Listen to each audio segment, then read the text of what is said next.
We are live. I'll jump straight into the intro if you want, Ross. We'll get into Let's this do it. this movie.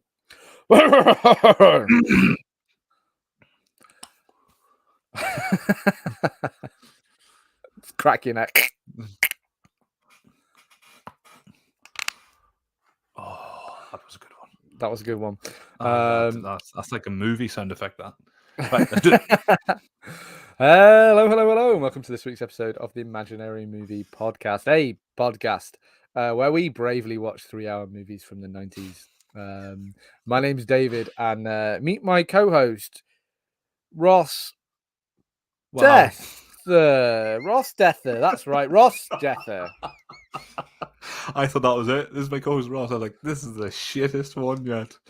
Yes, thank you, Dave, for that wonderful introduction. And I'm Ross, and we all know this podcast is as certain as Ross and Dave. Ross and Dave, yes. Ross and Dave, yes. What an odd pairing. I think the superior pairing. We're gonna have some fun with this one. It's a very good. It's a very good year. This week, Sam was hit by a car, and then he was reanimated by the spirit of death to follow a media mogul around. No, we watched the film Meet Joe Black from 1998. Have you seen this before, Ross? You recommended it. I had not. I had seen some snippets in the past, but I have never seen this movie. I've heard of it, knew the name Meet Joe Black because it's quite a unique name, but never saw this movie before. This was a Newell household. We had this on VHS, and I've never seen it. It was just a VHS we had. I don't know why, but it's in that real, like, someone must have just lent it to someone and then we had it. But I never got watched it back. Obviously, if I had watched this as a child, I would have been incredibly bored. We'll get into that in a minute. And I actually quite like this film. Don't get me wrong, as an adult, but I think as like a child, you'd be like, "What is this?" Yeah. It's a weird sort of movie. Have you got a plot summary, Ross, or would you like me to read a plot summary? I'll give you a plot summary. Scroll to the top. Death, who takes the form of a young man killed in an accident, asks a media mogul to act as his guide to teach him about life on Earth, and, in the process, he falls in love with the mogul's daughter. You see, that is a very accurate description. Movie description. But it does that's all one sentence. It does also make it sound like the hallmarkiest movie in the world. Death falls in love with a media mogul's daughter in the, fucking The Postman. Brad Pitt is death. Derp derp derp derp derp. Yeah, exactly. Actually, I think this is a movie that's got a little bit more pathos than that. It's a little bit more interested in what's going on. It's a weird Brad Pitt movie. I thought quite not massively early for him, but like reasonably early. And kind of asking him to do a lot. I think a lot of this movie is on the broad shoulders of Anthony Hopkins. He's doing a lot of heavy lifting there, isn't he?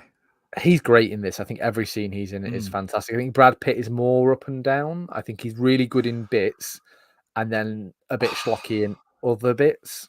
I think it's a bit hard because, like, you don't have much to play with, or maybe that's because I think that because of his performance. But yeah, I mean, maybe I'm getting too early into it. But like, when you say it's a bit of a ham hock sort of thing, it's sort of hard to tell what they're going for with this because he is this entity, death. He's been, and going through the movie here, he's been around for thousands of years. So you would assume in that time he would have picked up like knowledge, general knowledge in passing. He transfers people to death, to the afterlife, for millennia. But when he takes over this body and then he's on Earth, like everything is foreign to him.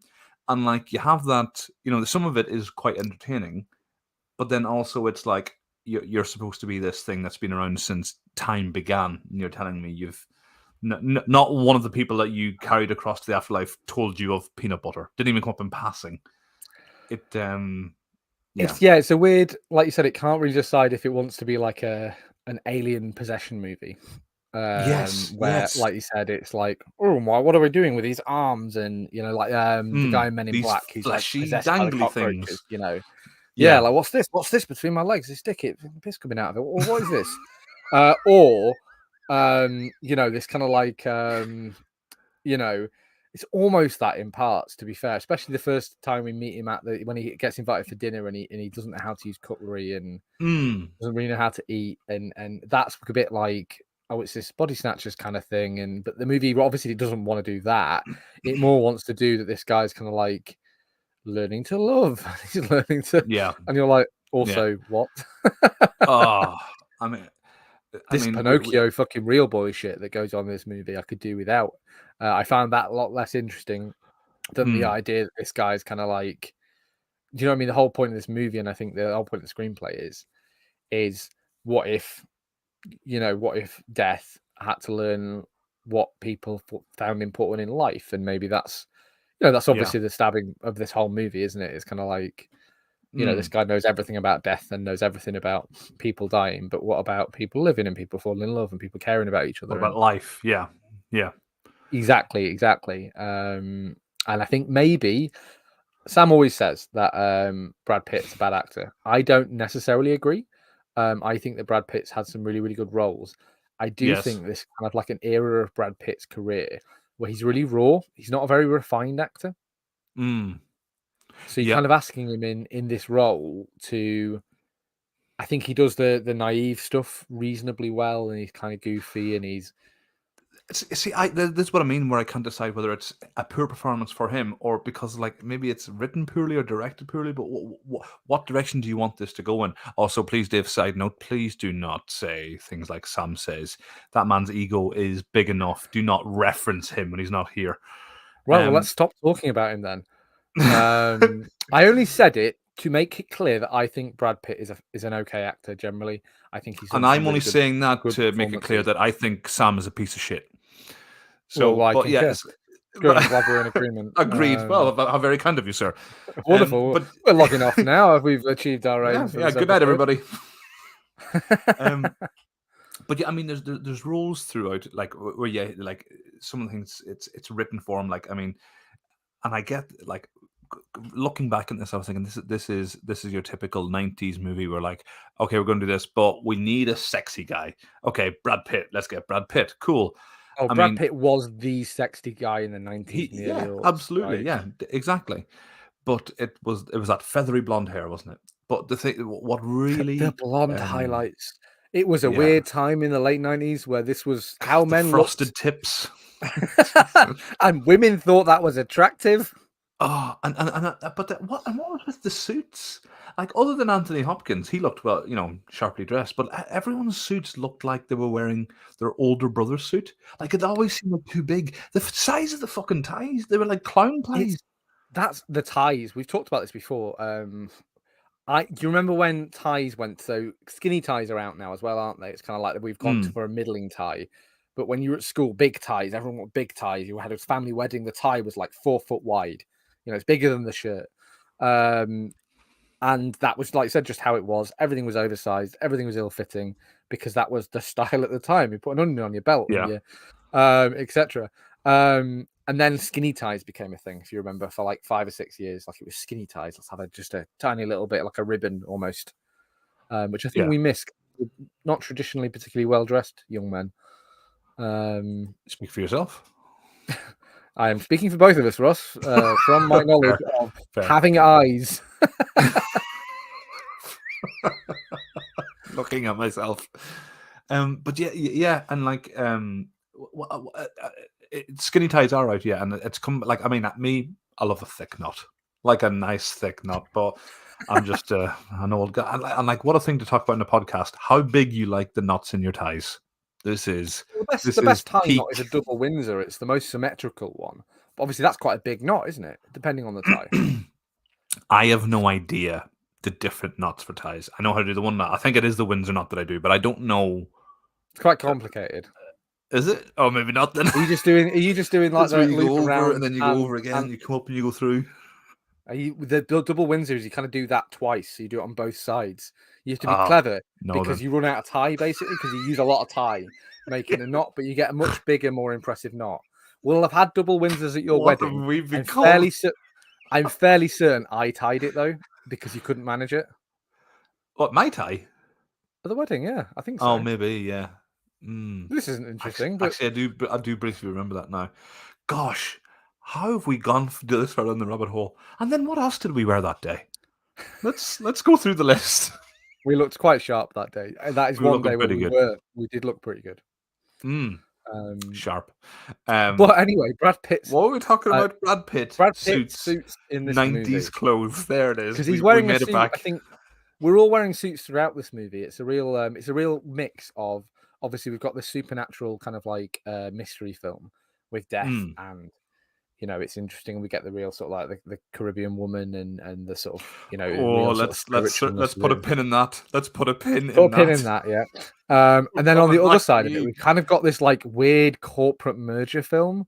Like it's, Ah, and I think it blends quite well, but it's kind of odd because we're always in the office. There's multiple board meetings in this movie. There's the yeah. ousting of the CEO. There's this merger, this takeover. There's corporate espionage, and you're like, wasn't this about death and like discovering life? Um, Yeah. but I think it blends reasonably well, but it maybe goes some way to the way of explaining why this movie is Si- 180 minutes long. Similarly, yeah, fuck, it is long. And similarly as well, it's very much it takes place in a rich man's house, and like look at all these rich people, and like the biggest worry they have is I don't know whether I love the man I'm in love with, really. Yeah. And you're like, you guys have had a pretty good life, haven't you? And then it's Oh, this board is meetings and hostile takeovers, and it's gosh. peak rich white people problem. Yes, What does this yes. guy care? What does this guy care? He's got two children who love him, all the money in the world. What does he care if he's going to die on Tuesday anyway? What does he care Mm, if his company is dissected and sold? But it's also it's a bit like, so the speech that Brad Pitt has with Anthony Hopkins when he's introducing himself and basically explaining, because Anthony Hopkins has been hearing the voice for a while. yes, yes, yes. Um, and then he says basically, "I'm death," and he's basically like, "You're such a special boy, Anthony Hopkins, that Yeah. you would usually just die, and I would take you, but you're such a special boy that because you're a rich white man, that I'm so intrigued by your verve for life because you're a rich white man, that I'm Parts of gonna parts hang of around with you for a few days, and learn what it's like to be a rich white man." I mean, Um, from your description, Dave, parts of this, like, this story feels like it was written by Donald Trump. It's like, Trump, you're the best boy, you're the most special boy. I, Death, who've been around since millennia, want to hang around with you because you're so interesting. You know all the best people, you know all the best words. I love you, Donald Trump. I am Death. exactly. I will say that all of that is true and absolutely could be a factor in this movie, but they absolutely knocked it out of the park because it's Anthony Hopkins. So it becomes, you, Yes. Anthony Yeah. Hopkins, are a special boy, and I love you and I want to spend time with you. And you're like, yeah, kinda. I do kind of just Yeah. want to see what Anthony Hopkins is doing. You just listen to chat for a bit, wouldn't you? Just hang around, I drink just says drink everything whiskey. with such conviction in this movie. Purpose. And he's a surprisingly like emotional and like emotionally aware character. Like this Mm. movie, I was expecting almost because again, I've not seen Is this he? before. I was expecting almost like a Christmas Carol type thing. I was Yeah. expecting this is why you're a piece of shit, because the CEO of this like fucking multimedia Yeah. company.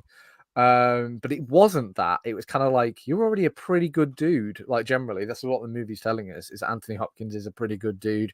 He loves his Mm. wife, he loves his kids, he loves his job. He wants his company to stay whole because apparently that's a good thing in the 90s we want. See, for the most part, I agree with everything you're saying, Dave. Yeah.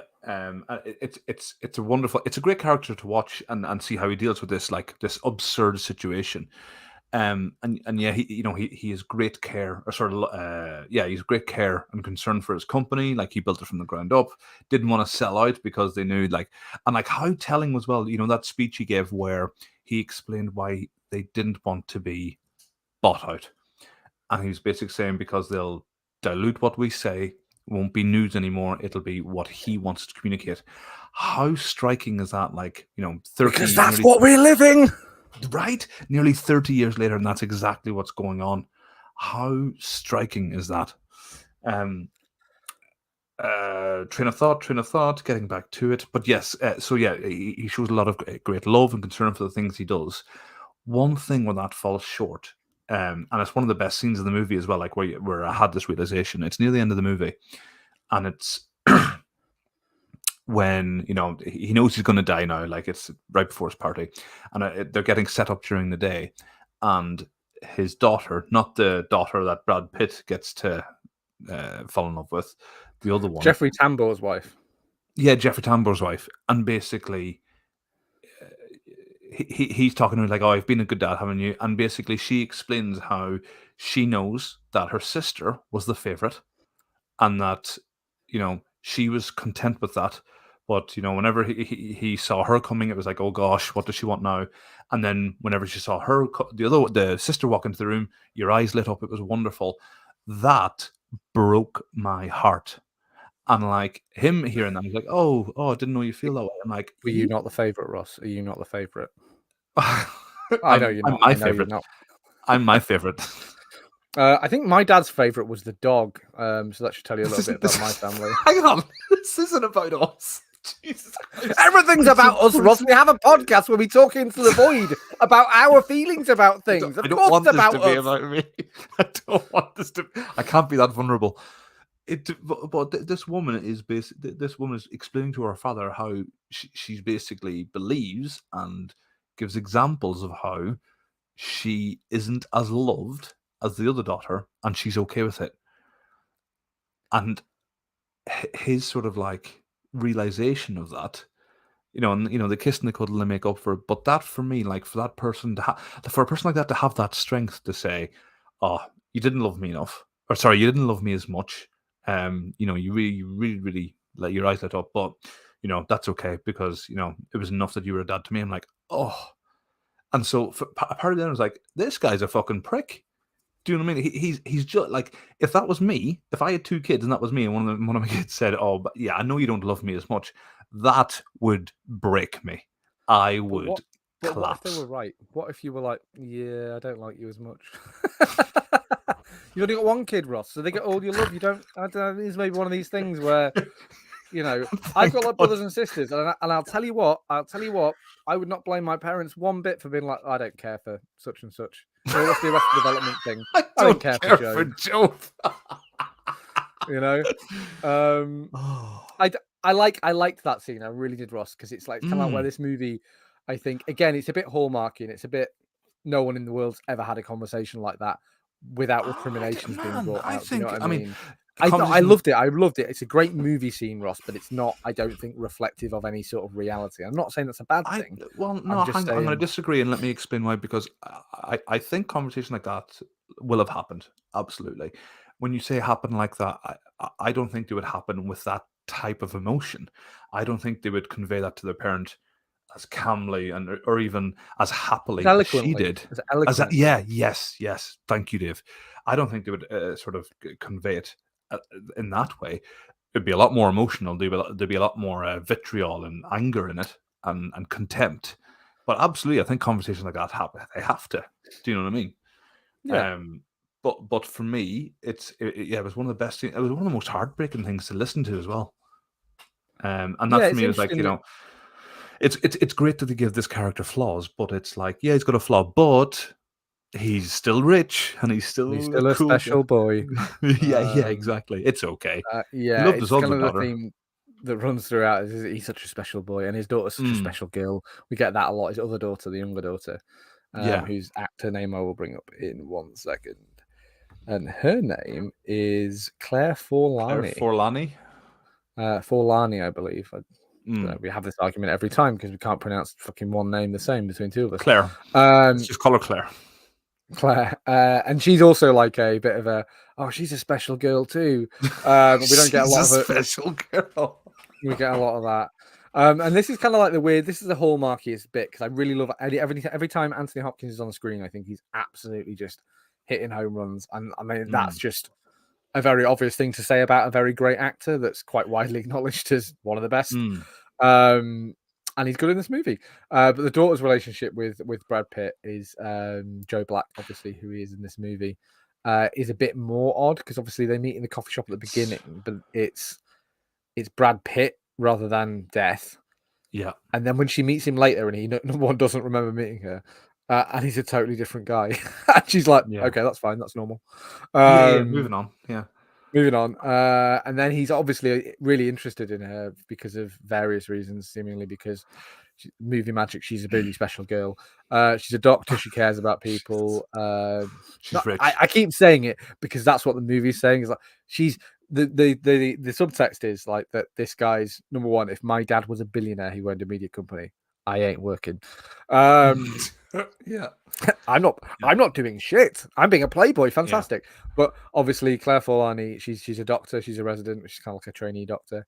And it's showing that she really cares about people. She's really got this soft side, this humanitarian side, which we get in movies, which is kind of like a, you know, she's a really special girl, which I Yeah. keep saying. So Brad Pitt as Joe Black, as Death, is really intrigued by her because she offers this kind of like this window to all of these emotions that as Death he can't feel. It's kind of like his whole thing. He keeps referring to it as a holiday. It's Death's holiday. Where he goes and lives with a bunch of rich white folk and learns about love. It's I mean, you described their relationship as odd. I'll go one further. It's very it's predatory. And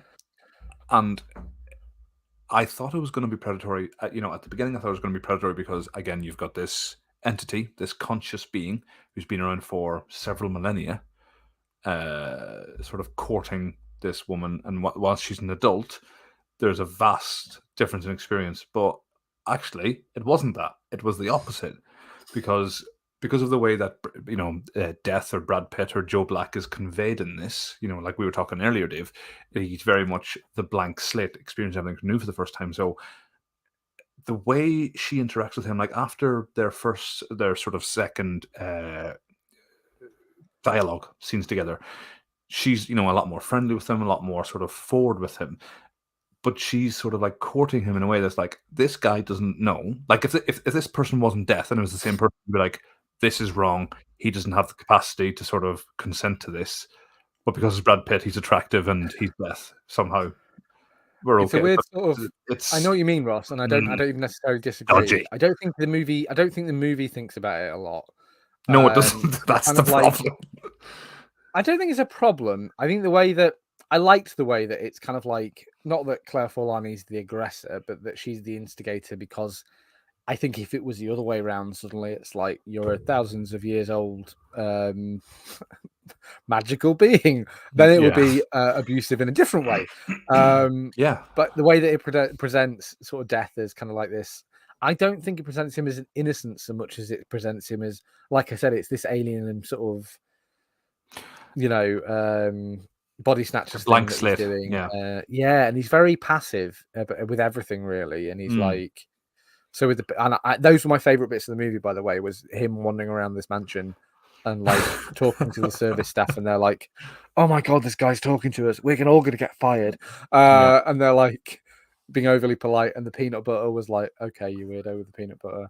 And the boardroom scenes where he's like, "Can I have a cup of tea?" When they're talking, Yeah. and like And the jelly biscuits cookies.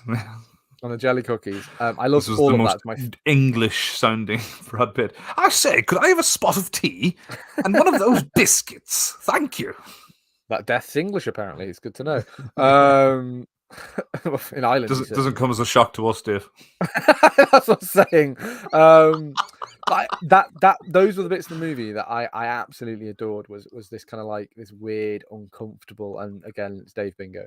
This weird, uncomfortable kind of like odd scenes. They're designed to be a Dave bit like Bingo. skin crawly. Weird check. Uncomfortable check. Oh, one more and I've got a It's house. date night with Dave. Ring, ring, ring, ring, ring. Home by 9 o'clock. That's right. Date night with Dave. Ring, ring, ring, ring, ring. I love it. Anyway, so I really, really loved all those bits, and the scenes with Claire Forlani are kind of like so you get this hospital scenes where he's kind of like turning up with flowers at the hospital, and he's like he doesn't seem to understand that that's really weird. And again, it's really uncomfortable, and you've got all the other doctors being like, "What the fuck? You can't." And she's like, "You can't really just like visit me at the hospital. I'm a doctor. You can't just like come and follow me around at work." And he doesn't seem to get it. And I didn't get the vibe really until they have sex, which is a real like it's Oh, 1998. We've got to have a sex scene. let's put a pin in that. Yeah. Let's put a pin in that. Speaking And of then all pins, the way through to the end where they're like, and now we'll be together, even though once again he is a different person. yeah, I you've don't ruined think that they for me, Dave, stuck the because I was landing going with to the save end, that for the end. really. No, Yeah. I mean, yeah, we'll get to that. Another pin. We'll stick it in. Come on, pins, Ross. We've got 3 pins now. Now they're in the hospital. Let's talk about this the accent. I wasn't massively triggered or offended by this. I mean, I wasn't offended, but after hearing it, I literally like out loud said to Amy, "Good grief!" It's just jeez, My my did it line on need to this be? would be that that is a dialect that exists. I'm not sure how accurate what they're doing is. I'm not sure how sensitive Brad Pitt doing that, speaking Hmm. in that dialect is, but I No, know that sure. it And again, exists, and it's the I don't know 90s. enough about whether it was a. You know, I don't know if it was cartoonish. If it was like a, do you know what I mean, like a racist Chinese accent, I would know it was racist. But I don't necessarily. I'm not familiar enough with this to know Enough whether with the this is dialect to tell if it's insensitive. yeah. Yeah, I mean, that's all very fair, and I think again, it's a sign of the 90s. Do you know what I mean? Where they don't see it. I think that if this was made in mid 2000s or even the 2010s, wouldn't have been done. But still, it's just a bit. Did it need to be Caribbean? You couldn't do a French person who's I dying or a I German think what they're person or. trying to do, I believe, and again, I haven't done loads of research into this. I think what they're trying to do is kind of like evoke the Afro-Caribbean spiritualism and kind of like the I got what connotations they were with trying, but voodooism and voodoo and there's other things, and cultures. Mm. yeah, and the swinging maybe they missed and maybe they didn't. It didn't ruin the movie for me. I did No, notice sure. it and think, is this okay? But I didn't then come up with a definite answer as to whether it was because I kind of looked and was like, I'm really not qualified to tell if this is okay or not. And that's maybe as far as my feelings go on that. That's fair. That's fair. I thought you would you'd have a lot more to go on that. I thought we'd get more mileage out of that, Dave. But fair enough. Moving I on. wish I did, Ross. I wish I did, but I just don't know. I just don't know. I'm a white man and I Mm. don't know. More white men need to say they don't know sometimes, That's very good, actually. Yeah, Yeah. we should put that in the book of quotes. Book of The quotes coming last thing soon. the last thing the world needs is me jumping up and defending Afro-Caribbean accents when I don't need to because possibly they're not offended and possibly they are, and certainly I don't know enough. Yeah, we'll just stick with the earlier quote. White men should say, "I don't know," more often. That's better. That's a lot more Correct. succinct. It's a lot more succinct. Yeah, you're right, Ross. Mm. This is why I is my publicist. Um, God, you're my what a media job! guy. What a job. Make this look good. Good lord. Christ. So let's talk about the other characters, the other white men in this movie. This movie in a sea of white men.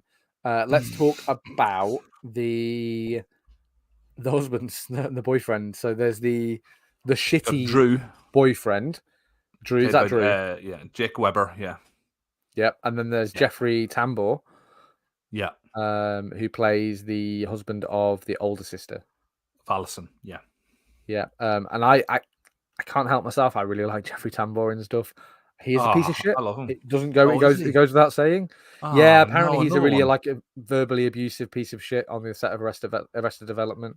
Oh man. Yeah, Oh it's a well. real shame. He was apparently quite nasty to was it Jessica Walters, who died last year. Oh, I did hear this. Yes, Yeah, yes. Oh man. which is a shame because I think he's a really good character actor. I like him in this. I think he's got Mm. good range. He's a good kind of like schlubby, like ambitious but not overly like talented. We get like he's a fat guy. He's got a daft mustache. He's bald. He's kind of like just a bit not pathetic, but he's not. Drew is the go getter. He's the I want your job, old man, and Yeah, Jeff Tambor's he's like your typical corporate American sort of. Is it what's it Bateman, Patrick Bateman from yeah. Yeah. I was gonna say from the Jason Bateman, but no, that's different. With Arrested Development again. It's leaking. Um, yeah, yeah. he's a real Patrick Bateman type. Mm. But Tambor I thought was really good in this, and he's quite sweet. And towards the end, and he's like, he's basically fucks Anthony Hopkins in this board thing, and then he Yeah. kind of can't live with himself about it. And I thought that was good, and I thought that was a good kind of like character moment for him. Drew, I feel like we could have maybe had more piece of shit moments because we only got a few, and he's like prime So, grade A corporate piece of shit.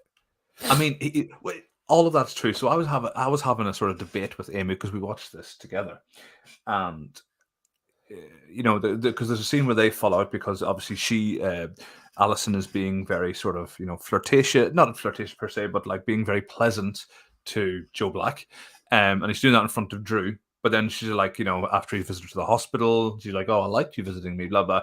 Basically, saying things that, whilst if it was, if you're in a relationship, like, hey, you wanna rein it in a bit, just a little bit.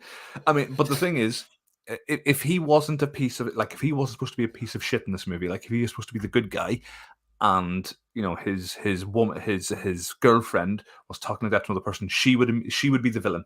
But because he's painted to be such a piece of shit, Amy was like, well, you're just siding with him because he's a man. I'm like, well, no, but like, fair is fair. Like, he is a horrible person, but the way she is interacting with Joe whilst they're currently an item is inappropriate. And but yeah, so I just think I there was some agree. inconsistencies there with like, what are you guys trying to tell There us? were. It almost feels like they scrambled to make him piece of shit in the second Yes. half. Yeah. Because we don't really see a lot of him in the first half. But like you said, so that Anthony Hopkins has a speech basically about how much he loved his wife, and he says that, which I liked again. I think towards the sort of like it's quite uplifting, this movie, considering it's about death. Basically, it's a weirdly kind of positive movie, and he has this Hmm. speech about basically how he doesn't want either of his daughters to settle for anything less than fireworks when they meet somebody. And Claire Forlani certainly is like looking at this guy like side eyes, like, he's just a guy, isn't he? He's rich, he's white, great, but he doesn't, he's not. There's no fireworks. So that's kind of what spurns her pursuit of Joe Black, is because she listens to her dad and says, "Well, actually, I met this guy, and there were sparks and there were fireworks." Hmm. And that's maybe the way that the movie justifies her. Like you said, Ross, she cheats on this guy, and ultimately that's quite a morally bad thing to do. Bit But then the ambiguous, isn't it? movie, no, it's not ambiguous. It's a morally bad thing to Wrong. do. Well, no, it's and people do it, and it's fine. And there are reasons, and we can sit and justify it till the cows come home. But like ultimately, it's morally poor. Yeah. Except this guy's a corporate spy. He wants to gut the company, Oh, and I'm thank like, God. do you know what I wish? Do you know what I wish these movies got into more? Was like, yeah, he wants to sell the company and gut it, right? But guess what? All of these people are going to wake up the next day even richer. Like that's the end Yeah. result. Yeah. That's the end What are the result of him gutting stakes? the company. Is Yeah. all of these people going to What are make the more money? stakes? They're Yeah. going to make Rich loads men of money. getting richer. Yeah. Yeah. Exactly. Have you been watching Succession? Sorry, sidebar. Have you seen Succession? No. What's this? No. It's about like I think the original pitch of it was Rupert Murdoch's family. Basically, it's Oh. Brian Cox, but it's not Rupert Murdoch. It's like a fictionalized. Brian Yeah. Cox is this media mogul, and it's his shitty kids, and they're like squabbling over the company, and there's mergers. It's very like this, and in that, they say to Brian Cox, they say, the kids, they're like, "What's the point, Dad? You can make this deal and sell the company, and what? You just get more hundreds of millions to billions to throw on the pile." And he's like, "Yes." And he's like, "Well, what should we do?" And he's like, "Go and start your own fucking pile," basically, of money. And that's kind of what this is. It's kind of like, right, well, you've basically had to create things that are important, like keeping your company together, and saying the news how Mm. you want to say it or whatever. Because ultimately, money, which is the measuring stick most of us use to tell how successful we are or how comfortable we are, you basically just that doesn't exist for you because you've got so much of it you could never spend it in 100 lifetimes. And this, again, the movie doesn't really, it's not really interested in that, but this is a real like rich white folk movie. It really is. It really hammers home as well. Like there's money to be had, but we don't want these people to have the money, but we should get the money. Like guys, what does this company do? What do you make? What do you build? What do you Yeah. produce? But it's Nothing. yeah, and it's not. But it's like movie speak, isn't it? For like, oh, there's a murderer and they'll gut the company and they'll sell it off, and I'm like, that isn't always a bad thing, and Yeah. obviously, I'm frequently hacking is. the mainframe. Yeah, Exactly. yeah. But it's just one of Um, these things to fight against, and one of these things to have this guy be the bad guy. mm. uh, One of the things I found really, really uncomfortable about this, and actually it was a mix between uncomfortable and boring. But like I found the scenes with Brad Pitt and Joe Black and Allison, they were really like I switched off for these scenes because they were so boring. It's like, oh, I like you. Oh, but I don't know what that means. Oh, would you like to find out? Oh, I don't know. And it was just that, and I found myself on my phone. Like Amy caught me like more than once, but like she thought I was on my phone throughout the whole movie, but it was just during these scenes. But I was trying to make the case. Well, you're only looking over because you're also bored, and you happen to see me Yeah. on my phone. But they're just so boring. But the worst offender, and like the uncomfortable, was like the sex scene, and it was. And I again, this goes honestly, I back was to playing Stardew Valley, and I was like, yeah, I've got crops to just yeah, just scroll. like, Yeah, and yeah, I'm as just horny as any guy in his 30s out there. Don't get me wrong, but this was a boring ah.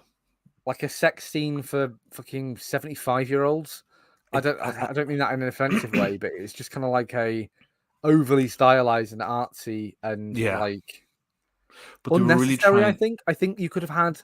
I don't think you Yes, needed it. unnecessary. And while I will say that generally, I think that the way movies have gone, I think there isn't enough sex in movies because sex exists in life, not in my life, but in the rest of other people's lives. I've read Um, books.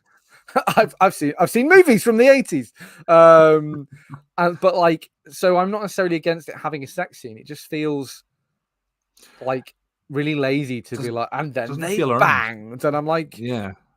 but no, but actually maybe like you could have just told me that they had a really strong emotional connection, Yeah. and that's what was You more could achieve important. the same, like even from a But kiss. Do you know what I mean, or why did they have an to then embrace. like, yeah, exactly? Why did the culmination of their love affair have to be them having sex? Like for Death to learn about love, he had to have sex. And you're like, that's not a 2 + 2 = 4 situation, you know? No, no. In fact, that's not And in what a you movie teach that's women. 181 minutes long, I really do think you could have just cut this 5 minute scene, 10 minute scene, and then It is. It you're is a not long losing movie. anything from the movie. I don't think it feels its length massively. I did watch this in 2 parts, to be fair. I watched half of it and Did, then I just did a bit of reading on this as well. Like for the thing, they actually on on flights when they were showing this movie, there's like an edited version where it's 2 hours long, and they just cut out all the boardroom office scenes, and it's like two oh hours. no, I liked some of Yeah, them. I did as well, but hey, 2 hours better than three. You're in and you're out, yeah. That's it. I was surprised at how long this was when you'd recommended this because again, I Mhm. was on VHS and all of that. But I think the length is maybe why this is a movie that isn't really talked about a lot, and obviously, which is odd because Brad Pitt's a huge, huge star, obviously, and has been for 25 years. Yes. And Anthony Hopkins is a huge, huge star and has been for 25 plus years. Is it? So it's kind of, huh? That's a joke. Go on. I didn't hear what you said. Sorry, I All was too right. interested in my sound of my own voice. But like, it's kind of odd that we've got these, and obviously, it's not maybe the best Brad Pitt performance. It's probably not the best Brad Pitt performance of this era. I think Fight Club's the next year, which is a movie Is we it? should go. I think the Fight Club is 99. I think this is Oh, 98. Fight Club's a good movie. Yeah. Oh, let's put it on the back burner. We'll circle around to that. I'm not sure that holds up. Because you're not an edgy 15-year-old anymore, Ross, and I'm really sorry to tell you that. But but like any other, if this movie was shorter, I think it would be like, oh, this is really cool, like fun, interesting movie with these great actors in it. Whereas I think it's like 3 hours is a bit it's a big ask for a movie that isn't a Marvel movie apparently because they're all about 4 hours long.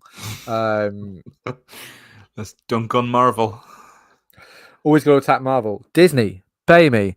Yeah, pay me, and then we'll lay off you. It's a protection racket. No, I think Disney will sue us before they pay us. They'll buy us out like Microsoft bought Yeah, out Homer Simpson with don't baseball fuck with the bats. mouse, Dave. I know, absolutely. Um, Is there anything else in this movie, Ross, that sort of stuck out to you? You want to talk about? Yeah. Let's talk about the ending. Let's talk about the ending. Well, that's about to say you touched on there. Yeah, the ending. So you go, I'll go, and then we'll see what magic happens. So the end of this movie is it's the big 65th birthday party, and I'm like, Anthony Hopkins was 65 25 years ago, and I was like, fuck me. And I don't Good think he lord. was, but I could be wrong. 65th birthday is coming. 65th birthday is coming up, and Anthony Hopkins has basically decided that he's ready to die. Which is like, obviously, I've had to spend a week in the company of Brad Pitt. I want to die. I'm having to look Please, at that face every day, and please then my end this. face, and I can't cope. I can't live with it. But he basically decides that he wants to die, and that's kind of like the deal he did with Death, was until Death's bored, or Anthony Hopkins decides that he's had enough, then we're gonna continue. So the 65th birthday party seems to be a big thing, and we get. I like the way it's shot initially, where they kind of just walk off into the night over the Mm. bridge. I think it's quite a clever shot because they go up and they go It's down. quite cliche, but I'll allow it. I liked it. But cliches exist for a reason, and I think that Yeah, this is a pretty good use of that. They it's a kind of nice way have their rather than cake the and other fuck the it other too, option was just to have him lying on the floor. Do you know what I mean? Oh, he's dead now. Brad Pitt disappears. or Now, I they like the walking off. and he falls down, and they all gather He round. like he like has second thoughts once the heart attack starts. Oh shit! Call an ambulance, please. I don't want God, to die. God, it's all lies. I don't want to God, die. it's nothingness. It's just black. You're It's telling me as well this guy really can't buy a panicking. new heart? Like, this guy doesn't know a guy Yeah, who can just get a new heart. Problem solved. yeah. But I like the scene where he walks over the bridge. I think that would have been a really fantastic, like, and maybe then we pan to Claire Forlani, just kind of like maybe having seen them walk away, and Mm, maybe that would have been a really nice like end to the movie. A bit more like Death has learned yeah. something. Anthony Hopkins is going to walk arm in arm with Death as an equal into the afterlife. And that would have been really cool and powerful. But then the movie decides that they're going to fuck that piece of cake as well. Yeah, In my yeah. favorite Rossism, they had their cake and they fucked it too. Thank you. And so Brad Pitt comes back over and he's like, "Oh, doof, goofy goof." He's A Brad Pitt from the derpy beginning. derpy derpy derp. Yeah, Brad Pitt from the beginning, by the way, he got struck. He got hit by like 4 cars or something, wasn't it? It was like a yeah, horrific yeah. like accident. So I mean, Uh, you know me, Dave. Like a massive like for the detail pedant cast right now, and the thing is, let's say that's the ending to go with, right? Anthony Hopkins walks over. Brad Pitt, not Joe Black anymore, not Death anymore, but you know whoever the coffee house guy who he was originally intended to be, comes over. Now the thing is, he's been hit by several cars. Presumably, his body was then taken to the hospital. He was pronounced dead, and he shows up then a week later, unscathed. He has a sister, don't forget, who he was on the phone to. He was going to go and see her. Did she report him missing? Presumably there'll have been a funeral, but he just comes back walking in. Let's not forget as well that not an hour prior, Joe Black fucking helped Anthony Hopkins stage a coup with this, you know, with the board of yeah, where with he the board of impersonates a member of the members Tax of and the Revenue board. Yeah, Service. and he says it's from the Tax and Revenue Service. So now, if he and if now Coffee House Guy and Allison become an item and live happily ever after, you're gonna have people like fucking Jeffrey Tambor, you know, the sister's husband, going, "Hey, what? Who are you? Joe, right? No, I'm not Joe. I'm whatever his name is." There's just so many and you've nailed it, Dave. Like they wanted to fuck their cake big time. There's just so many glaring holes in that to happen.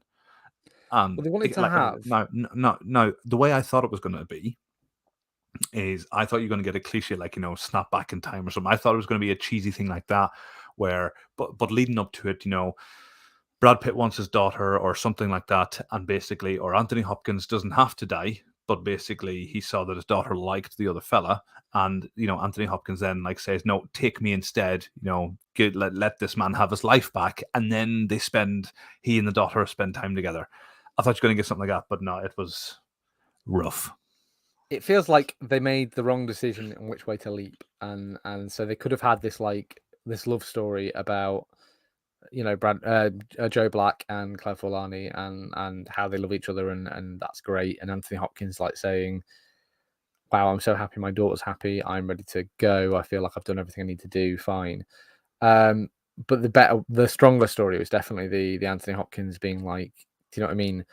I'm not scared anymore. I'm not scared to Yeah, die. I'm happy. I've had a good life. I've made a lot of money. Apparently that's important because it's not Hollywood. I've made a lot of money. I've got two daughters who are happy. I'm I've happy that had a they're going to full go off. life. Yeah. Yeah, I've had a full life. I had a wife who I loved, and him not being remarried is good. I think in this movie because he's Mm. like, she was the love of my life, and I'm not interested in, you know what I mean, having another one. And a lot of that kind of like in him having that closing the book. Obviously, I guess Hollywood execs are like, we don't want this movie about this old man, like realizing that he's ready to die because that's Mm. depressing in a lot of ways, isn't it? To a lot of old white men who are funding films. Um, so they have to have this love story to kind of get bums on seats, I assume, is the idea, which I like generally. But then to have the scene where you, like I said, Ross, and then your brain starts going, well, maybe there's like a Meet Joe Black 2 where they're having to cover up how this guy died and then was resurrected. Maybe he's having PTSD because he remembers getting hit by the cars. Maybe it was absolute fucking agony in hell himself to be like puppeted around by death for 3 weeks. There's a fucking Yeah. movie there. Call me Is he still Hollywood. in the body? Uh, Yeah. is he still in the body? What happens? Can can Brad Pitt suddenly like? Can he see death? Can he see Yeah. ghosts? Has he There's got a movie. powers? But I think a lot of this is just hard cut when they walk over the bridge, credits, and I think Yeah. I'm like, Yeah. Fade to black. yes, Yeah. Yeah. because I think that is a satisfying story. I think Anthony Well, Hopkins is a you're big absolutely part of right that. because before that scene, you have Anthony Hopkins and his favorite daughter, sort of make amends. They get closure, and then they go off to see the fireworks. Really cliche stuff. And then Anthony Hopkins goes up to Brad Pitt on the hill. You're right, Dave. Like just going over the hill, soft music, fade to black. It would have been a somewhat bittersweet ending, but it would have been, I think, a really satisfying one. I think it would have been the more artistically pure story in this movie. Mm. We come across this all the time, don't we? Where ultimately movies exist to get people to go to watch the movies, and therefore Money. money. Fortunately, we don't have any money, and therefore our motives are pure.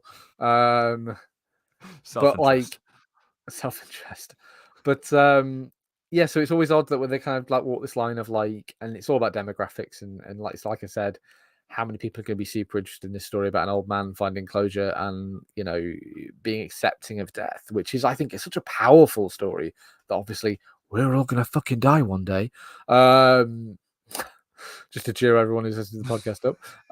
But like, Death so comes that's for us that's all, that folks. that is a universal story. Whereas actually, am I going to fall in love with a dead puppeted corpse of Brad Pitt, and then try and like move forward with that? Is that something I'm going to experience? Yeah, Probably not. Uh, likely no. so it's less powerful, and I think by having both, you dilute the more powerful story. Yeah, It's interesting how we have the very tidy like clearing up of the sort of like corporate espionage angle. It's kind of like it really feels like we filmed this scene so that we can tie a bow in that. so we could use the saying "death and taxes." Ah? I Well, did like that. That was funny. oh yeah, I did. It I made me actually smile. I know you said that the aeroplane version of this was cut down to 2 hours. I would really have missed those boardroom scenes. I think, especially the one with the tea, but just generally Yeah, the fact that the really uncomfortable nature of the fact that Joe Black's there, and he I even found down to some when he's introducing him and he says, "Here's my friend, Grim. I mean Joe. Joe Reaper. I mean Black Joe Those, Black." those scenes though, like at dinner in the boardroom. I know you like you enjoyed them, but what I found really sort of compelling as well was the interactions between Drew and Joe Black, where Drew's like making these snide comments, and like there's no like aggression there, but there's that ice cold, like chilly stare, like going right through him. And like one of the great, what like, and then in the boardroom where he basically says like the nature of our relationship will be revealed in due course. Like, no, And obviously he's to just everyone else, staying you're in like, deadpan, isn't he? Yeah. yeah, but again, to us, the viewer, like this guy is gonna be waiting for him in hell. Like, hey, bitch, it's time. It was There's two ways to read it, isn't there? Because on the one hand, yeah, he's being really like just quite menacing, but like Mm. not in a threatening Soft. way, Yeah. but just in a like a. But then at the same time, you think if you look at it like Drew's obviously looking at this guy and he's taking it in a Yes, menacing way, isn't yes. he? And he's been like, Yeah. this fucking guy, I don't know who he is, Yeah, and he's yeah, fucking yeah. threatening me. I could have almost have had this guy hires some people to rough Joe up. I would have Mm. liked that in the middle of this movie. Maybe he hires a couple of goons to like kidnap Joe and drive him away, but then he uses some sort of he gets out of it, and this guy's like, what is this guy? He managed to get away from my goons. Like, this guy's like, right, well, I'm a corporate shitbag. I'll just have this guy killed. I don't care. Yeah, yeah. I'll pay someone to mug him. Yeah, yeah, yeah. Yeah, Yeah, it yeah. would have been good. We don't get a lot of But that no, antagonism. but Well, all in I'm all, not saying like, that's a bad thing. Again, the movie's fucking long enough as it is. yeah, I know, Dave. But like, I know it's 3 hours, but it was still like a really enjoyable movie, and it was the first time I ever watched it, and I thought it was a decent watch. This was a Yeah, you could. solid like three stars out of five, I think, and I don't mean Mm, that in a bad way at all. no, no, sure, you could tighten Um, up some of the editing maybe, and like you get that runtime down, sure. But yeah, pretty decent. It was fun. It was engaging. It didn't feel its length. I know, obviously, we Yeah. lampoon any movie that's and a second over 90 minutes, but So this is doing well. this was twice that. But like we've watched shittier, shorter movies than this. We've watched 2 hour 30 movies or 2 hour 10 movies and been like, oh my god, what a slog! And this wasn't a slog. I think it's charming. Charming is maybe the word I would use. It's kind of charming. It's Yeah. interesting. Kind of makes you think, but not so much that it's like taxing. I think the Mm. performances were good generally. I think the look of it's all right. It's just a 90s movie, isn't it? No one was spending a lot on this production. No. Um, But and again, the premise of it, I find really interesting. I love situations like that where it's the obscure meets ordinary life, or and the fantastical I like meets. how poorly explained it is as well. I sometimes feel like some films like this, they get bogged down in the kind of like the rules of Yeah, like, yeah, yeah. oh, it's death, and he's only got 4 days outside of hell because of a contract he signed with the devil in fucking 4000 BC, and you're like, There's a book you can buy leading up to the movie. have you It'll seen the tell you film? everything Have you you need to seen the know. film R.I.P.D.? Yes, I unfortunately, I haven't, have. but I'm aware of it. But like that sort of thing, where there's a fucking like whole Oh, like world going on with these ghosts and dead people, and you're like, and you spend 40 minutes learning all of that. here's the thing though. If you're gonna go to great lengths and time, like viewers' time,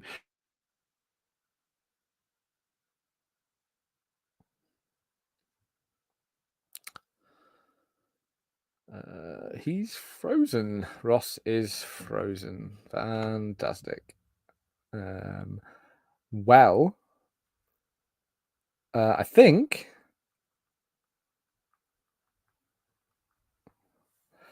I think that's going to have to be it from us at the Imaginary Movie Podcast. So it's 2 and possibly 1 fantastic. pixelated thumbs up. Is that you back, Oh, Ross? so yeah, I'm back now. So you had also frozen out. So I had just started doing the outro because I was Me like, too. Me too. oh, Well, I'll tell you what we'll do, Ross. The amazing. YouTube viewers can get fucked. Let's just do another outro, and then Sam can fix it all in the edit. He won't That's it. fix it in the Yes, edit. he won't fix So the editing. it'll just be us talking over each other because I was also doing the outro. Oh dear. Okay, Anyway, this was outro. a fun movie to watch, Ross. I'm glad you recommended this because it's a sort of thing Thank you. where I probably wouldn't have seeked this out, and I really enjoyed it. Yeah, As like and a likewise. movie I'm never going to watch again, but I don't regret watching. We'll do a DC animated movie next time. But yeah, I'm glad you liked it. Actually, for next week, we are back to I think regular programming, and we're doing Sunset Boulevard, Black and which is white only movie. I don't 19. want to do it. Ross, you've always enjoyed the black and white movies we've done. Come on, man. I didn't enjoy the last one. No, that was a bit rough. We'll culture you yet, though. We'll culture Ross yet. We should rename the podcast. We culture Ross by force. You watch this movie, Ross. You are a refined gentleman. All right. Good night, everybody. Oh. Right. Let's stop there.